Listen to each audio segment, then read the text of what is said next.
할렐루야, 좋은 아침입니다. 오늘은 시편 27편 7절에서부터 14절까지의 말씀을 통해서 흔들렸다고 믿음이 없는 것인가? 라고 하는 제목으로 주신 말씀 함께 나누기를 원합니다. 목회를 하면서 경험하게 되는 참으로 안타까운 일들 중에 한 가지는 많은 신앙인들이 믿음을 오해하는 경향이 있다라는 것이죠. 의외로 많은 분들이 이렇게 생각하시는 것 같습니다. 강한 믿음의 사람은 절대로 흔들리지 않는다. 믿음이 좋은 사람은 흔들리지 않는 사람이다. 진짜 믿음이 있다면 어떤 상황에서도 두려워하지 않는다. 의심이 생겼다는 것은 믿음이 없다라는 증거다라고 말이죠. 혹시 여러분들도 이렇게 생각하시고 있는지요? 그런데 말입니다. 정말 성경이 그렇게 말씀하고 있을까요? 오늘 저는 분명하게 말씀드리고 싶습니다. 적어도 제가 본 성경, 지금까지 제가 평생을 본 성경 그 어디에서도 단 한 번도 흔들림이 없는 인간을 믿음의 기준으로 제시하는 성경 본문을 찾아보지는 못했습니다. 오히려 성경은 너무나도 솔직해서 인간은 얼마든지 흔들릴 수 있는 존재라는 것을 인정하고 그 사실을 증거하기 위해서 수많은 믿음의 선배들, 기라성 같은 믿음의 선진들도 수없이 흔들렸던 역사적 사건을 기록하고 있다는 것을 오히려 더 많이 발견합니다. 사실 중요한 것은 흔들렸다라는 것이 아닙니다. 진짜 중요한 것은 흔들렸지만 결국 누구를 붙들었는가? 흔들렸지만 다시 일어났는가? 흔들렸지만 끝까지 포기하지 않았는가라는 사실이죠. 성경은 이것이 바로 믿음의 본질이라고 말씀하십니다. 오늘 본문 시편 27편의 다윗도 역시 흔들리고 있습니다. 오늘의 시편 주인공, 그는 아주 많이 흔들리고 있습니다. 그런데 참으로 이상하지 않습니까? 우리가 아는 다윗은 항상 믿음의 사람이라고 생각했는데 그가 지금 흔들리고 있습니다. 모두가 떨고 있던, 그래서 누구도 대항하지 못했던 골리앗 앞에 유일하게 대항했던 담대한 믿음의 사람이 다윗이었고, 사울의 창끝 앞에서도 믿음을 지켰던 장본인이 다윗이었고, 광야에서도 끝까지 하나님을 찬양했던 자가 바로 다윗이었고, 모두가 인정하는 믿음의 대명사가 바로 다윗이었습니다. 그런데 오늘 27편에 기록된 본문 속의 다윗은 우리가 생각하는 그런 초인격적인 믿음의 신앙인의 모습은 아닌 것 같습니다. 7절입니다. 여호와여, 내가 소리로 부르짖을 때에 들으시고 또한 나를 긍휼히 여기사 응답하소서. 연결해서 9절을 보겠습니다. 주의 얼굴을 내게서 숨기지 마시고 주의 종을 노하여 버리지 마소서. 여러분, 그가 외치는 이 기도는 무엇을 의미한다라고 생각하십니까? 천하의 다윗도 오늘 본문에서는 혹시 하나님께서 나를 외면하시는 것은 아닐까라고 두려움에 흔들리고 있습니다. 그리고 더 충격적인 고백을 그는 10절에서 하고 있죠. 내 부모는 나를 버렸으나 여호와는 나를 영접하시리이다. 이것은 단순한 시적 표현이 아닙니다. 다윗은 인간관계 속에 자신이 얼마나 연약했던 자인지를 솔직하게 고백하는 것이죠. 여러분, 사람은 얼마든지 떠날 수 있습니다. 사람은 그래서 누구든지 배신할 수 있죠. 그래서 사람은 언제든지 흔들릴 수밖에 없고 흔들려질 수밖에 없는 존재입니다. 그리고 인간은 그런 현실 속에서 언제든지 얼마든지 무너질 수 있는 존재들이죠. 그런데 이러한 다윗의 모습을 보고 성경 그 어디에서도 이런 믿음 없는 자라고 규정하지 않습니다. 오히려 하나님께서는 그 흔들리고 있는 다윗의 고백을 오늘 시편으로 하나님의 말씀, 위대한 성경으로 편입시키시고 남기고 계십니다. 그 이유는 무엇일까? 흔들림 자체가 믿음 없음이 아니다라고 하는 사실을 알려주시기 위함입니다. 그런데 오늘 이 말씀 좀 은근히 부딪히시는 분들이 있을 수 있습니다. 그런데 오늘 이 말씀이 은근히 부딪히시는 분들이 있을 수 있습니다. 좀 헷갈리는 분들이 있을 수 있겠죠?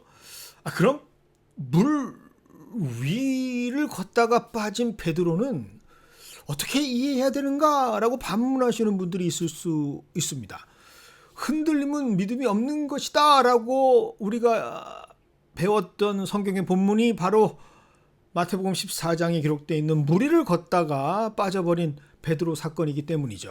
자, 그런 의미에서 다시 한번 우리 마태복음 14장을 한번 살펴보기를 원합니다. 다시 한번 주의 깊게 그 본문을 잘 살펴보시길 바랍니다. 베드로는 예수님의 말씀을 듣고 배 밖으로 나갔던 유일한 믿음의 제자입니다. 그리고 그 믿음으로 처음에는 물 위를 걸었죠. 그런데 그렇게 물 위를 걷던 그가 갑자기 물에 빠져버립니다. 그런데 그 물에 빠진 이유를 성경은 분명하게 이렇게 기록하고 있습니다. 마태복음 14장 30절이죠. 바람을 보고 무서워 빠져가는지라.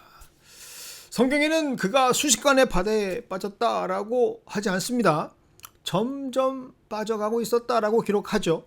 그리고 점점 그렇게 빠져가는 상태를 만든 원인이, 그 이유가 바람을 보고 무서워해서라고 기록합니다. 그리고 이 모습을 많은 설교자들은 이렇게 말했던 것 같습니다. 그가 흔들렸다라고 말이죠. 그래서 물 위를 걷던 믿음이 사라졌고 그 결과 점점 그가 바다에 빠져든 것이다 라고 말했던 것 같습니다. 그런데 다시 한번 성경을 정확하고 분명하게 좀 보겠습니다. 물 위를 걷던 베드로가 점점 바다에 빠진 이유는 바람을 보고 무서워했다라고 기록되어 있습니다. 즉 예수님이 지적하신 핵심은 주님을 보지 않고 바람을 보았다라는 것이죠. 즉 성경은 그가 점점 물에 빠져 들어갔던 이유를 흔들려서가 아니라 그의 시선이 바람에 고정돼 있었다. 즉 예수님이 아닌 다른 것을 보았기 때문이다라고 말씀하고 있습니다.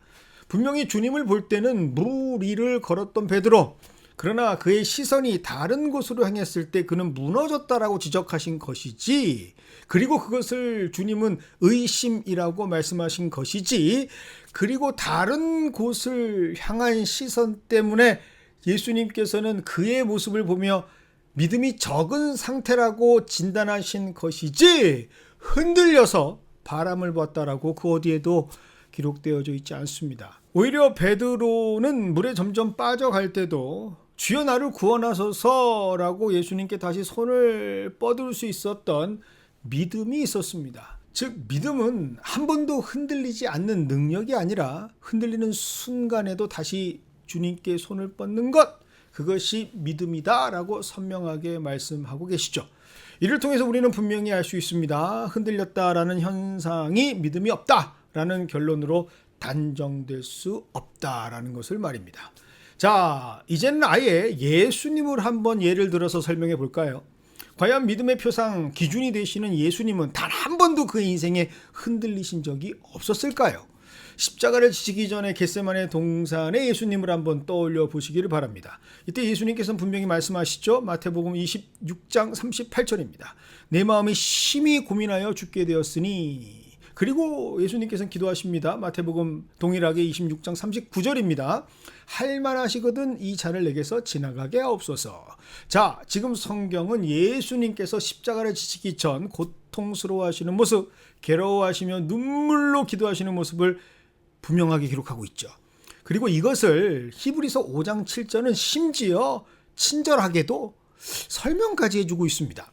그는 육체에 계실 때에 자기의 죽음에서 능히 구원하실 이에게 심한 통곡과 눈물로 간구와 소원을 올렸다라고 말이죠. 자, 이 모든 말씀은 지금 무엇을 집중하게 만들까요? 무슨 사실을 우리에게 보여주고 있을까요? 예수님이 흔들리셨다라고 하는 사실입니다. 자, 그렇다면 우리는 이러한 흔들리시는 예수님을 보면서 예수님께서 흔들리셨으니까 예수님도 믿음이 없었다 라고 그렇게 판단하고 정죄할 수 있을까요? 아니요. 절대로 우리는 그럴 수가 없죠. 여기서 우리는 아주 중요한 사실 하나를 발견하게 됩니다. 인간의 고통과 두려움, 인간의 흔들림의 모습과 반응은 절대로 믿음 없음으로 연결될 수 없다라는 사실입니다. 완전한 인간으로 오신 예수님은 당연히 인간의 연약함을 보여주셨습니다. 하지만 중요한 것은 그 연약함을 보여주셨다라는 것이 중요한 게 아니라 그럼에도 불구하고 예수님께서는 이렇게 고백하셨다라는 사실이죠. 마태복음 26장 39절의 말씀입니다. 내 아버지여 만일 할만하시거든 이 잔을 내게서 지나가게 없소서. 그러나 나의 원대로 마시옵고 아버지의 원대로 하옵소서라고 말이죠. 예수님은 흔들리셨지만 분명히 믿음이 있으셨습니다. 자신의 뜻대로 아닌 아버지 뜻대로 하기를 원하신다라고 하는 그 힘, 그것은 바로 믿음이 있으셨기 때문이죠. 그렇다면 과연 흔들림이라는 것은 무엇을 의미하는 것일까? 여러분, 흔들림이라는 것은 그저 인간의 본능, 단순한 우리 약한 인간의 반응일 뿐입니다. 인간은 원래 연약하죠. 그래서 항상 두려워합니다. 인간은 상실 앞에서 흔들리고 고통 앞에서 무너지는 존재들이죠. 이것은 믿음의 유무, 어떤 믿음의 강함과 약함, 그것과는 아무런 상관이 없는 그저 인간의 모습일 뿐입니다. 그래서 성경은 믿음의 사람들의 흔들림을 감추지 않고 우리에게 보여주는 것이죠. 구약 최고의 믿음꾼 엘리야도 죽고 싶다고 흔들렸고, 믿음으로 주의 말씀을 대언했던 예레미야는 자신이 태어난 것을 저주하는 흔들렸던 사람입니다. 예수님께 세례까지 베풀었던 그 담대했던 세례 요한은 예수님께 자신의 제자들을 보내면서 당신이 오실 그이가 맞습니까? 라고 흔들렸습니다. 그런데 성경이 이들이 흔들렸다고 해서 믿음 없는 자들이라고 규정하고 있나요? 절대로 그렇지 않죠. 성경 그 어디에서도 그들이 흔들려서 믿음이 사라진 실패자다라고 말하고 평가하고 있지 않습니다. 중요한 것은 흔들렸다라는 상태가 아니라 그 흔들림 속에도 누구를 붙들고 있었는가, 그것이 중요하다라고 말씀하고 있죠.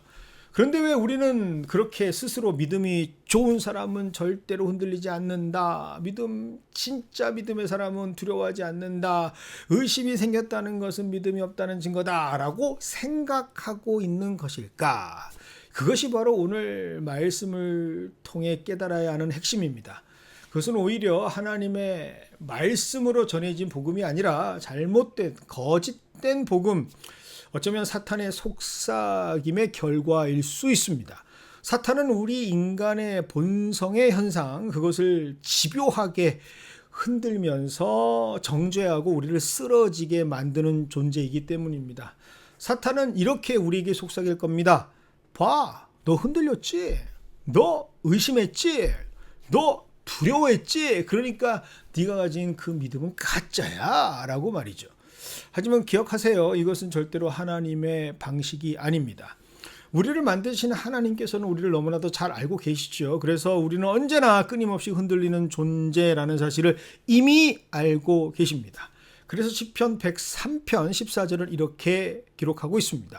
그가 우리의 체질을 아시며 우리가 단지 먼지일 뿐임을 기억하심이로다.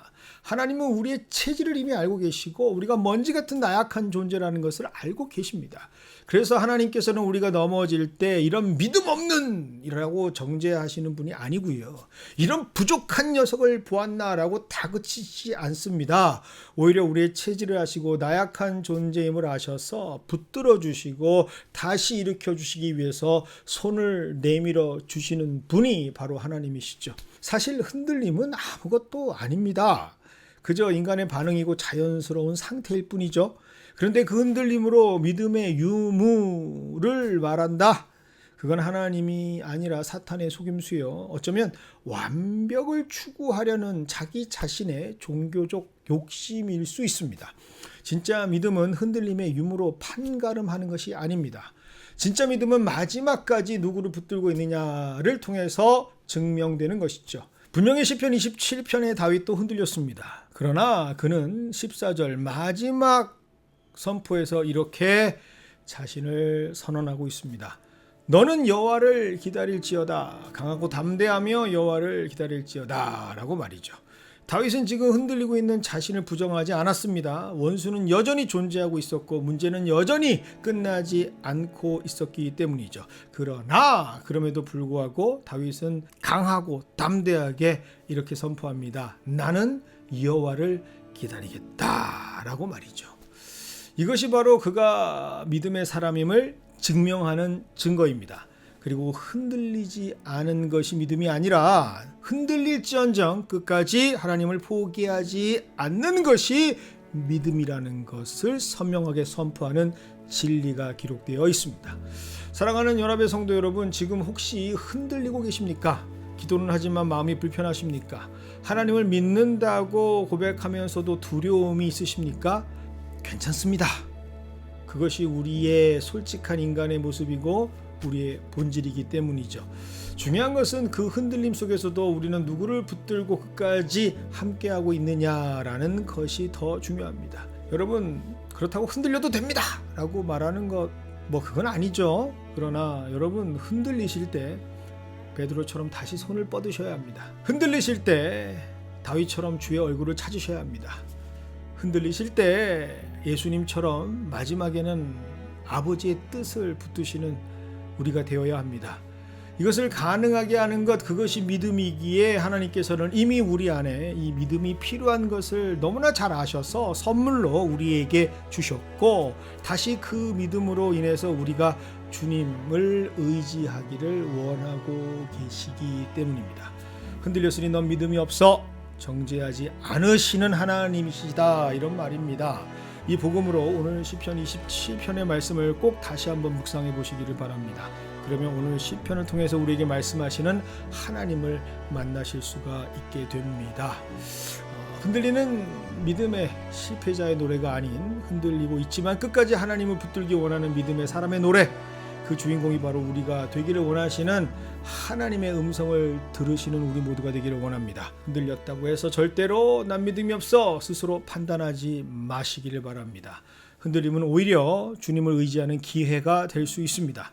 다시 하나님께 돌아갈 수 있는 의지의 기회, 다시 하나님께 기도할 수 있는 의지의 기회, 다시 주님의 손을 기다릴 수 있는, 의지할 수 있는 기회, 즉 우리 안에 주시는 믿음을 다시 깨우치게 되는 기회일 수 있기 때문이죠. 잊지 마세요. 우리에게는 이미 그 믿음이 있습니다. 흔들릴지언정 끝까지 하나님을 포기하지 않는 참된 믿음의 주인공, 그 사람이 바로 저와 여러분이심을 잊지 않는 오늘 되시기를 주님의 이름으로 축원드립니다.